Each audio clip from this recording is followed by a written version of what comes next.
E aí galera, beleza? Tudo tranquilo? Professor Thiago Ferreira, professor de Biologia, e seja muito bem-vindo ao nosso canal. Na videoaula de hoje, continuação do grupo dos moluscos, agora a parte de classificação, bem simples, certo? Bora para a aula!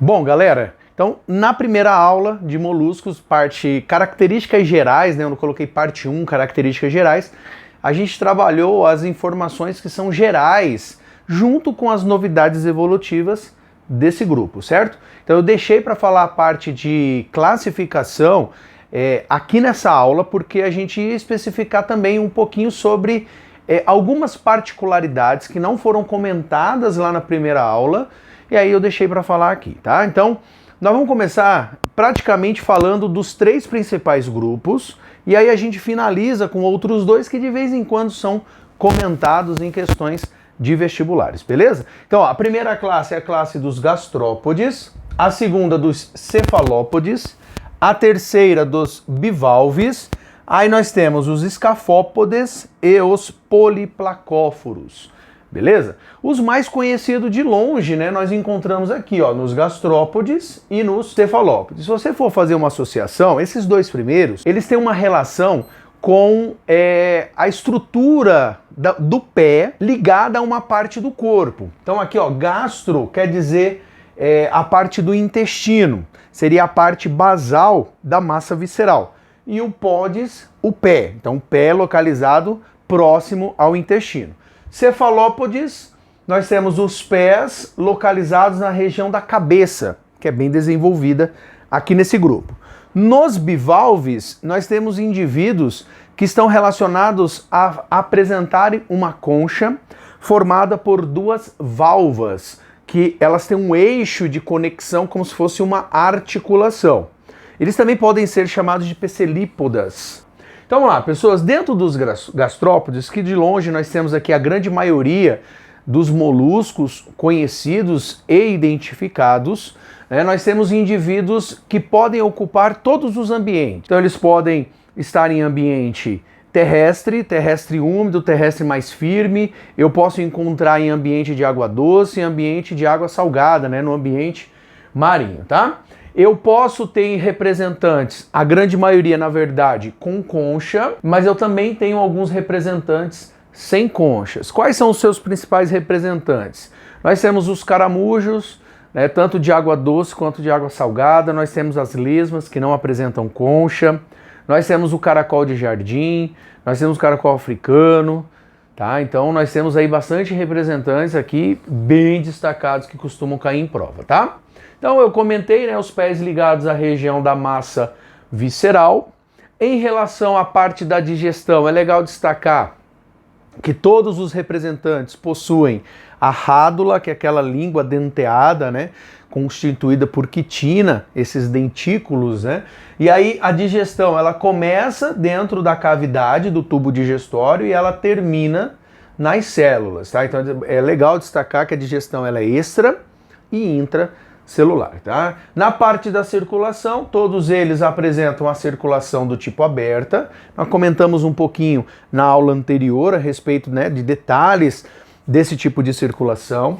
Na parte de respiração, o indivíduo que vai viver em ambiente aquático, ele vai apresentar as brânquias como estrutura, né, por processo de trocas gasosas, que fica localizada na região da cavidade do manto. O indivíduo terrestre já vai possuir uma adaptação relacionada aos pulmões. Na parte de reprodução, né, a grande maioria deles são monóicos, apresentando uma única gônada que consegue produzir os 2 gametas, o masculino e o feminino. Só que eles não conseguem fazer autofecundação. Então a fecundação ela é cruzada, precisa de 2 indivíduos para ter troca simultânea de gametas aqui. E eles apresentam desenvolvimento direto, não tem formação de larvas. Beleza? Tranquilão, né? A parte dos cefalópodes, que aqui eu tenho indivíduos que são exclusivamente marinhos, eu tenho aqui os indivíduos que apresentam maior agilidade e maior tamanho corporal dentre todos os representantes dos moluscos, né? Então eu vou fazer um comentário rápido aqui dos seus representantes, já com a situação da concha, né?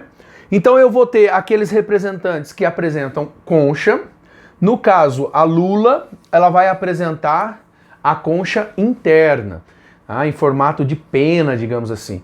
A sépia também apresenta e o náutilo apresenta a concha externa.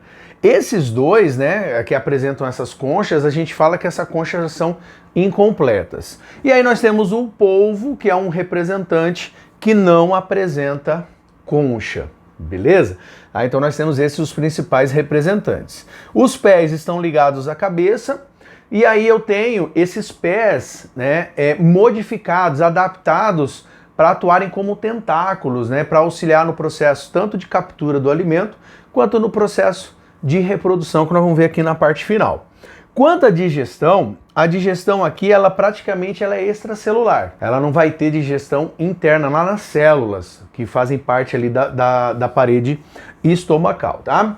Eles apresentam na região da boca, né, da cavidade bucal, um par de mandíbulas quitinosas que ajudam a quebrar, a triturar o alimento como se fossem mordidas, tá? Isso é bastante interessante. Eles não apresentam essa rádula específica no processo de raspagem da matéria orgânica. Na circulação, eu já tinha comentado lá como novidade evolutiva, eles são os únicos que apresentam a circulação fechada, certo? A respiração, ela é 100% branquial, todos eles são marinhos, né, vivem na água do mar. E uma coisa legal da gente destacar aqui é que os polvos, principalmente os polvos, né, eles apresentam células específicas na epiderme, chamadas de cromatóforos, que tem uma capacidade de atuar na alteração da cor, né, do corpo. E isso faz com que eles se camuflem muito bem no ambiente. E muitas espécies têm uma espécie de bolsa de tinta que libera uma tinta com cor escura, né, que ajuda a despistar, né, ou a criar fuga em relação a um predador que está tentando aí agir em cima deles, né, para a captura do alimento. Quanto à reprodução, todos eles são dioicos, né? Eu tenho aqui o macho, eu tenho a fêmea, cada um produzindo, né, estrutura em corpos separados as células reprodutoras, né, o espermatozoide e o óvulo, e eles também não apresentam, né, desenvolvimento larval. Então aqui eu não tenho a formação de larvas, tá? Dentre os três principais grupos, tanto os gastrópodes quanto os cefalópodes apresentam, né, um sistema nervoso bem já desenvolvido. Eu tenho uma cabeça bem destacada em relação a esses dois, com órgãos sensoriais bem efetivos, principalmente olhos, que conseguem formar imagens. Isso é bastante interessante, tá? No grupo dos bivalves, eu também tenho indivíduos que são aquáticos, mas diferente do que acontece aqui nos cefalópodes, os bivalves, eles podem ser encontrados tanto em ambiente de água doce quanto em ambiente de água salgada, né? Quais são os seus principais representantes? Eu tenho as ostras, os mexilhões, mariscos, tá? São indivíduos aí comuns, né? Principalmente para a parte de culinária, e também aqui no final, ó, que eu coloquei a produção da pérola, tá? Então a concha ela é formada por duas valvas. Uma coisa interessante é que esses indivíduos eles são sésseis, ou eles podem estar presos a um substrato, ou eles podem fazer a escavação do substrato marinho para ele poder estar se fixando ali, e com isso eles agem na filtração. Então, através da filtração, eles conseguem capturar o alimento que eles precisam ali no processo, né, de digestão, tá bom? Eles não possuem a rádula, né, porque não seria interessante, já que eles agem na filtração de moléculas orgânicas. O processo de reprodução, eles são, de grande maioria, dioicos, apresentando fecundação externa. Então a grande maioria deles, né, lança os gametas na água e o encontro vai acontecer na água. E aí é legal porque eu tenho a formação de estágio larval. A grande maioria deles vai formar uma larva chamada de trocófora. E aí da trocófora depois eu tenho o desenvolvimento do indivíduo. Mas algumas espécies podem ter um segundo estágio larval chamado de veliger. Então ele primeiro vai ter a trocófora, depois tem uma modificação estrutural, forma-se a veliger, aí que ele vai formar a estrutura adulta, tá? Eles se destacam pela produção da pérola, né? E aí a pérola é formada a partir de estruturas, partículas estranhas que possam cair ali na região do manto, e aí elas acabam envolvendo essa partícula com nácar, como uma estratégia de defesa, e aí acaba formando aquela estrutura que é a pérola, que é muito comercializada, tá? Existem muitas ostras que são criadas em cativeiro justamente para a obtenção dessas pérolas, tá bom? E para finalizar nossa aula, eu coloquei os outros dois grupinhos que são menos expressivos, mas que podem ser comentados, aí você tem que se ligar que eles são moluscos. O primeiro são os escafópodes, e aí o principal representante é o dentálio, é um indivíduo que vive ali semi-enterrado, né, no substrato. Ele tem uma concha peculiar em formato de chifre, então tem um orifício na frente, um orifício na parte anterior, outro na posterior, né, um com a abertura um pouco mais estreita, outra mais larga, e ele vive ali, né, fazendo a filtração. E o Polyplacóforos, né, são aqueles cujo principal representante é o Quíton, que na aula anterior eu usei ele como um modelinho de desenho, né, de um molusco, e aí eles são interessantes porque eles apresentam a concha dele dividida em placas. Geralmente são 8 placas e elas são móveis, né?